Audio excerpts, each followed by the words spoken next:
పెళ్ళికి మీ అత్తగారు అబ్జెక్షన్ ఎక్కువగా కనిపించిందని విన్నాం. అవును. ఇప్పుడు ఎట్లా మీరు అంత లైక్ మైండెడ్ అయిపోయారు?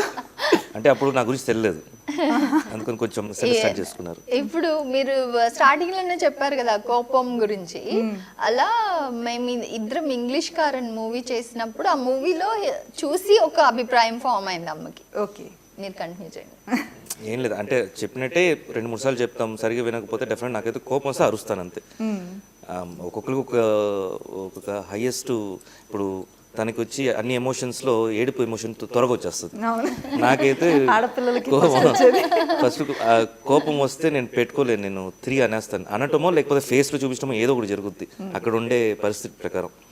సో అలా నేను రియాక్ట్ అయ్యేది, అంటే ఆ అబ్బాయికి చాలా కోపం ఎక్కువ అనేది అని వద్దొద్దు అని చెప్పి మధుకి చెప్పేవాళ్ళు.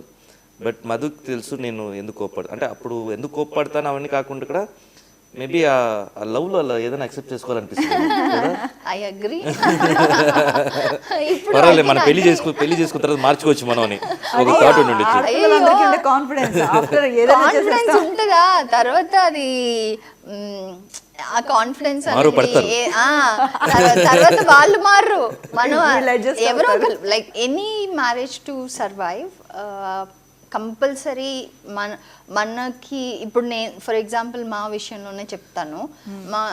మా ఇద్దరికి పరిచయం అయ్యి మా ఇంట్లో వాళ్ళు ఒప్పుకోకుండా వాళ్ళ ఇంట్లో వాళ్ళు ఒప్పుకొని తర్వాత ఇద్దరి ఫ్యామిలీస్ ఒప్పుకొని ఈ ప్రాసెస్ అన్నిట్లో 4 years అయింది. ఆ 4 yearsలో మాకు పరిచయం ఉంది, ఫ్రెండ్షిప్ ఉంది. బట్ ఇమీడియట్ ఆఫ్టర్ మ్యారేజ్ బాగా గొడవలు పడేవాళ్ళం, చాలా ఎక్కువ, ప్రతి చిన్న విషయానికి గొడవలు పడుతూ ఉండేవాళ్ళం. ఈయనైతే ఇప్పుడు జోక్ చేస్తూ ఉంటారు kung fu karate wall to wall jump చేసేవాళ్ళు, మధు నన్ను ఎయిర్ లోనే కిక్ కొట్టేది, నేను అక్కడ వెళ్ళి పడేవాడిని. So now it became a joke now. అప్పుడైతే అదే మీరు చెప్పారు కదా పెళ్లి తర్వాత మార్చుకోవచ్చో లేకపోతే మనం ఏం చెప్పినా వింటారు అన్న ఎక్స్పెక్టేషన్ ఉంటుంది మనకి. అది వైఫ్ అయినా హస్బెండ్ అయినా వింటారు అనే దానికంటే వినాలి అన్న ఒక పంతం ఉంటుంది. సో మేబీ ఏజ్ అయి ఉండొచ్చు, మనం పెరిగిన వాతావరణం అయి ఉండొచ్చు. నేను స్పెసిఫికల్లీ ఈయనతో గొడవ పడేది ఏంటంటే ఈయన ఎక్కడికి వెళ్ళకూడదు, ఇంట్లోనే ఉండాలి. అప్పటికి హీ హ్యాస్ హిస్ లైఫ్ కదా, అప్పటికే తనకి ఫ్రెండ్స్ ఉన్నారు, ఫ్రెండ్ సర్కిల్ ఉన్నారు. ఈవినింగ్ అయితే మన అంటే ఎక్కువ టైం కావాలనిపిస్తుంది, మనకి ఎక్కువ అటెన్షన్. తర్వాత నేను మ్యూచువల్గా అర్థం చేసుకుంది ఏంటంటే తనకి తన లైఫ్ నా ముందు నుంచి ఉంది, ఒక ప్యాటర్న్ ఆఫ్ లైఫ్. నేను తన లైఫ్లో రాకముందు నుంచి తనకు ఒక లైఫ్ ఉంది. సో దాంట్లో మనం ఇమడాలే కానీ దాన్ని మొత్తం మర్చిపోయి ఎరేస్ చేసేసి కొత్తగా నువ్వు ఇక్కడ నాతోటి రావాలి అంటే కుదరదు. అది ఎవరైనా, నేననే కాదు ఎవరైనా.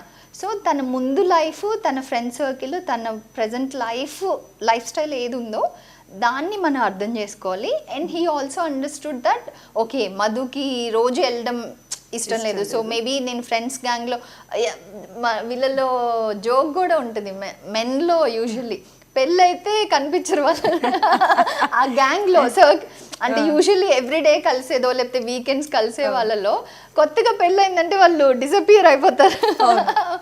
సో అలాగే మన అందరం వి డూ దట్ అనుకుంటా, ఇంట్లోనే ఉండాలి, ఎక్కడ వెళ్ళకూడదు అనే ఒక ఇది.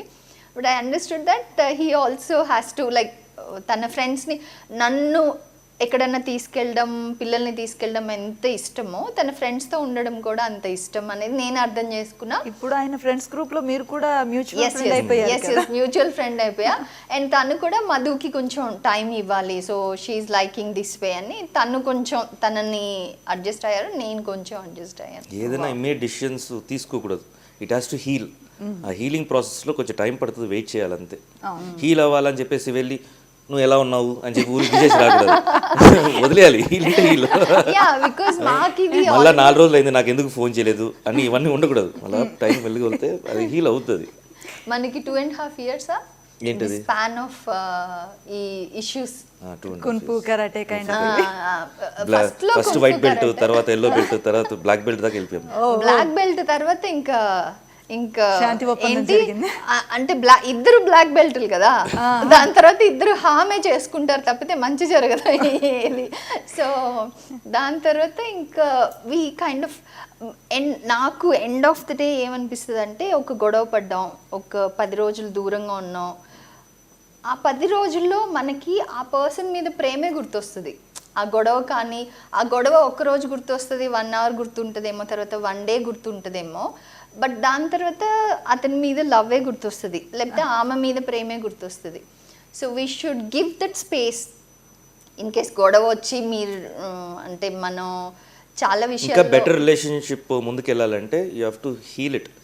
అంటే దాని గురించి మళ్ళీ టాపిక్ రాకూడదు, మెల్లిగా అది హీల్ అయ్యి మనం దాటేయాలి, బాగా మర్చిపోవాలి. బాగా ఇంకా మనకి వీటి మీద గొడవలు రాదు అన్నప్పుడు దాని గురించి మాట్లాడినకంటే నవ్వుకోవచ్చు. అది దాటేస్తే ఈ ఫేజ్ ఏదైతే చెప్పామో, కొంతమంది మ్యారేజ్ అయిన ఫస్ట్ మంత్ నుంచే చాలా బాగా అర్థం చేసుకునే వాళ్ళు ఉంటారు. కొంతమందికి 1 year పట్టచ్చు, కొంతమందికి 6 months, మాకు 2 years పట్టింది. సో ఆ స్పాన్, అర్థం చేసుకునే span, because I always believe మన అమ్మ నాన్నలు ఎలాగో, అక్క తమ్ముడు చెల్లెలు ఎలాగో, హస్బెండ్ కూడా అలాగే, ఆర్ వైఫ్ కూడా అలాగే. It should be A life long relation. మనకి వద్దనుకుంటే వదిలేసే ఇది రిలేషన్ choice అనే లాగా, use చాయిస్ లాగా ఉండకూడదు హస్బెండ్ ఆర్ వైఫ్ అనేది నా ఒపీనియన్.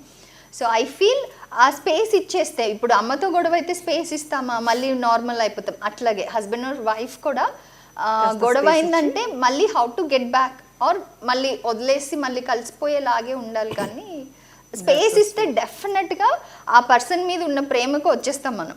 అవును, you just have to give space, అంటే టైం టు హీల్ అంతే. చాలా వాల్యుబుల్ ఇన్ఫర్మేషన్ ఇది. చాలా మందికి ఎక్స్పీరియన్స్డ్. అవును.